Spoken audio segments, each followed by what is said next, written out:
exactly with that ሁለተኛ ቆይ መጣም ቅዱሳን ኦኬ ያ ፒስ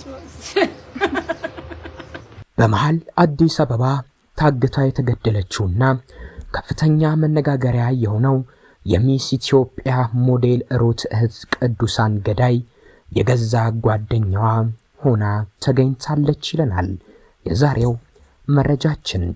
ማራጭ ተሽሎኛል ጓደኞቼ በማርጥስ ምናለ ሰዎች አገኙት አፍዛ ይበሉት አሸከረ የለም ወይ ሲውጡት ጓደኞቻችሁን ምን ያህል ታምናላችሁ? የሆነው እጅግ አስደንጋጭ ነው። እስከ መጨረሻው አድምጡት። የሞዴል ሩት እህት በተለይም ቅዱሳን የረጅም ዓመት ጓደኛዋ የሆነችው ቅድስት የተሰኘችው ሴት ከትምህርት ቤት ጀምሮ በጣም የሚቀራረቡ ወዳጆችና ጓደኛሞች ነበሩ። እነዚህ ሁለት ሴቶች እነዚህ ሁለት ወጣቶች ብዙ ነገር አሳልፈዋል። በደስታ ቦርቀዋል። የኔ ተባብለዋል። ነገር ግን ከዚህ ጥልቅ ወዳጅነት ጎን ለጎን ምቀኝነትና ሸረኝነት እንዲሁም ቀናት ጭምር ነበር። ቅዱሳን ግን ይህንን ፈጽሞ አታውቅም። ቅድስት አጠገቧ ሆና እየሳቀች በውስጧ ግን የምታስበው ሌላ ነበር። እነዚህ ጓደኛሞች ለአንድ ዓመት ያህል ተራርቀው ሳይገናኙ ተጠፋፍተው ነበር። ዕለተ ዓርብ ግን ቅድስት የተሰኘችው የሞዴል ሩት እህት የሟች ቅዱሳን ጓደኛ ከአንድ ዓመት መጥፋት በኋላ ቅዱሳን ጋር ደወለች። የቅዱሳን ስልክ ጠራ። ስታየው ያቺ ሴት ናት። ምንም ያህል ቢራራቁ ወዳጅነታቸው ግን እጅግ የጠነከረ ነውና ቅዱሳን በጓደኛዋ መደወል ተደስታ ታውራት ጀመር። ቅዱስ የተሰኘችው ጓደኛዋ ግን ቅዱሳን ጋር የደወለችው ሴራን ጠንስሳ ልቧ በክፋት ተሞልቶ ለምክንያት ነበር። እንደናፈቀቻትና ኮያ አካባቢ ኮንዶሚኒየም እንደተከራየች አዲስ ሕይወትም እንደጀመረች ጓደኛዋ ደግሞ ቤቷን እንድታይላትና ለሷም ስራ ልታገናኛት እንደሆነ ነገረቻት። የጓደኛዋ አዲስ ሕይወት መጀመር ያስደሰታት ቅዱሳንም ምንም ሳታቅማማ በደስታ በማለት ወደ ጓደኛዋ ቤት ለመሄድ ተስማምታ ቀጠሮ ያዙ። በቀጠሯቸውም ሜክሲኮ አካባቢ ተገናኝተው ጉዞ ጓደኛዋ ተከራይቻለሁ ወዳለችው ቤት ወደ ኮዬ ፈጬ ማምራት ሆነ። ቅዱሳን የጓደኛዋን አዲስ ሕይወትና ቤት ለማየት ጓጉቷ እንጂ እየሄደች የነበረው ለራሷ ወደ ተዘጋጀው የሞት ድግስ መሆኑን አላወቀችም ነበር። ሁሉም ነገር በእሷ ዘንድ ሰላማዊና የጓደኝነት ነበር። ከአንድ ዓመት በላይ ያላየቻት ከትምህርት ቤት ጀምሮ ግን ወዳጇ የሆነችውን ጓደኛዋን በጀመረችው አዲስ ሕይወት የደስታዋ ተካፋይ መሆን ብቻ ነው እየታያት ወደ ኮዬ ፈጬ አመሩት። በጓደኛዋ ላይ አንዳችም ክፋት ያላሰበችው የሞዴሏ እህት ቅዱሳን ከጓደኛዋ ጋር ኮዬ ፈጬ ኮንዶሚኒየም ደርሰው ከአንድ የኮንዶሚኒየም ቤት ውስጥ ከገቡ በኋላ ግን ያ የጓደኝነት መንፈስና ፍቅር ባንዴ ተለውጦ ሰይጣን አጠገቧ የቆመ እስኪመስላት ያላሰበችው ገጠማት። ቤት ውስጥ አድፍጦ ሲጠብቅ የነበረው የጓደኛዋ ፍቅረኛ በመቀጽበት ሳታስበው አፈናት። ከዚያም አሰራት። ራሷን ለመከላከልም ሆነ እርዳታ እንዲደርስላት ለመጮህ እድል እንኳን አልሰጧትም።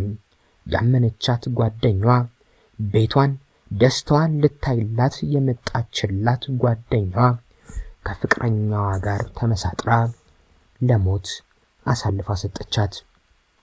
ቅዱሳንን አፍነው ካሰሯት በኋላ ወደ ቤተሰቦቿ ጋር በመደወል 2 ሚሊዮን ብር ካልከፈሉ ልጃቸውን እንደማይለቋትና እንዳገቷት እነዚህ ሁለት ሰዎች ተናገሩ። ቤተሰቦቿ እጅግ ተደናግጠው የድርድር ሐሳቦችን መለዋወጥ ጀመሩ። ማንም ቤተሰብ ልጁ ቢታገት በሰላም እሱን ለማግኘት የማይገባበት ጉድጓድ የለም። በድርድሩ መሃል ቅዱሳንን ያገቷት ጓደኛዋ ቅድስትና ፍቅረኛዋ አንድ ነገር ወደ አእምሯቸው መጣ። ገንዘቡን ከቤተሰቧ ቢቀበሉ እንኳን እሷ እነማን እንደሆኑ ስለምታውቃቸው ገንዘቡን ተቀብለው ሲለቋት እነሱ እንደሆኑ ተናግራ ችግር እንደምትፈጥርባቸው አሰቡ። ፍርሃት፣ ቅናት፣ ምቀኝነት ያደነደነው ልባቸው ክፉ ሐሳብ አሰበ። ከትምህርት ቤት ጀምሮ ጓደኛዋ የሆነችውን አፍነው አስረው ያስቀመጧትን ቅዱሳንን በአሰቃቂ ሁኔታ ገደሏት። አስክሬኗንም ማንም እንዳያገኘው በሚል እዛው አካባቢ በተከራዩት ሌላ ቤት ውስጥ ወስደው ደበቁት። ቤተሰብ ገንዘቡን ከፍሎ ልጁን ሊያስለቅቅ እንኳን ቢፈልግ በጓደኝነት መሃል በተፈጠረ ቅናት፣ ምቀኝነት ገና የትም ያልደረሰች ህልሟን ለማሳካት እየተፍጨረጨረች ያለችውን ልጁን በገዛ ጓደኛዋ በአሰቃቂ ሁኔታ ተገድላ አጣት። ገዳዮቿ ጓደኛዋና የጓደኛዋ ፍቅረኛ ቅዱሳንን በአሰቃቂ ሁኔታ ገድለው አስክሬኗን በገደሉበት ቤት ውስጥ ሰው እንዳይደርስባቸው በማውጣት እዚያው አካባቢ ወደ ተከራዩት ሌላ ኮንዶሚኒየም ቤት በመውሰድ ደበቁ። እነሱም ተበታትነው ራሳቸውን ለመደበቅ ሞከሩ። ፖሊስ ግን በፈጣን ምርመራው ጓደኛዋ ቅድስትን አዲስ አበባ ከተማ ጎተራ አካባቢ በቁጥጥር ስር አላት። ፍቅረኛዋ ሸሽቶ አዳማ ከተማ ራሱን ለመደበቅ ሲሞክር በፖሊስ ቁጥጥር ስር ዋለ።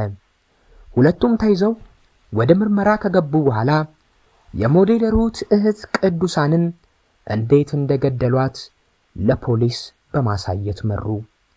ጉዳዩንም መፈጸማቸውን አመኑ። የታመነችው ወዳጅ የሞት ወጥመድ ውስጥ ወደቀች። የቅዱሳን ይርጋለም አሰቃቂ የግድያ ሴራና የፖሊስ ምርመራ ውጤት እንዲህ ሆኖ ተቋጨ። በወዳጅ ባመኑት ሰው ሕይወትን መነቀቅ። እህቷ ሞዴል ሩትም የቅዱሳን ሕልፈት ከተሰማ በኋላ በማህበራዊ ትስስር ገጿ እግዚአብሔር የወደደውን አደረገ፣ ከጠላቴ እኔ እጠነቀቃለሁ፣ ከወዳጄ አንተ ጠብቀኝ ብላ ያጋራችው መልእክቷ እህቷ በወዳጆቿ በጓደኛዋ መገደሏን በማወቋ መሆኑ ታወቀ። የሟች ቅዱሳን ይርጋለም የቀብር ስነ ስርዓትም በቤተል ቅዱስ ጎርጎሪዮስ ቤተክርስቲያን ተፈጸመ። በጓደኛ የተነጠቀች ነፍስ። ሴቶች በማህበረሰቡ በተለምዶ በጓደኝነታቸው መሃል ምቀኝነት፣ ቅናት አለ። የፈለገ ወዳጆች ሆነው ቢያሳልፉ አንድ ቀን ግን ትክክለኛ ማንነታቸው ወጥቶ አንዷ ባንዷ ላይ ምቀኛ ሲሆኑ ተንኮል ሲሰሩ ይገኛሉ። በዚያም ሞት ነው የሚለየን እንዳላሉ እስከ መጨረሻው ተቆራርጠው ይቀራሉ። ይህ ሲሆን ግን በተደጋጋሚ ታይቷል። ስራ አንድ ላይ የጀመሩ ሴቶች ብዙም ሳይቆዩ ጥል መጥቶ ስራውም ጓደኝነቱም ይቆማል። የሴቶች ብዙ ጓደኝነቶች ዘላቂነት ኖራቸው አይታዩም። ከስራ ከፍቅር አጋር ከቤተሰብ ጀምሮ አንዳቸው ባንዳቸው ቅናትና ምቀኝነትን በውስጣቸው ይፈጥራሉ። አንዳንዴ የፍቅር አጋር እስከ ማሳሳት እስከ መቀማትም ይደርሳሉ። ብዙ የሴት ጓደኞች አንዳቸው ያንዳቸውን ሕይወት ሲያበላሹ ተመልክተናል። አሁን በወጣቷ ቅዱሳን ላይ የሆነውም ከዚህ የተለየ አይደለም። ቅዱሳን እህቷ ሩት በሞዴሊንጉ በቅርቡ ትታወቅ እንጂ እሷ በዲዛይነርነት ትልቅ ደረጃ ለመድረስ ገና እየተፍጨረጨረች የነበረች፣ ሰዎች በቅጡ የማያውቋት፣ የስኬትን ጫፍ እንኳን ያልጨበጠች ገና እየተፍጨረጨረች የነበረች ወጣት ነበረች። በዚች ወጣት ቀንቶ ምቀኛ ሆኖ ሕይወቷን ለመንጠቅ የሚያስብ ክፉ መንፈስ ነው ጓደኛዋ ውስጥ የነበረው። በምኗ ቀናሽ ተብላ እንኳን ብትጠየቅ እዚህ ግባ የሚል መልስ የላትም። ወዳጅ መስለው ጉድጓድ ከሚቆፍሩ ሰዎች ፈጣሪ ይጠብቃቸው።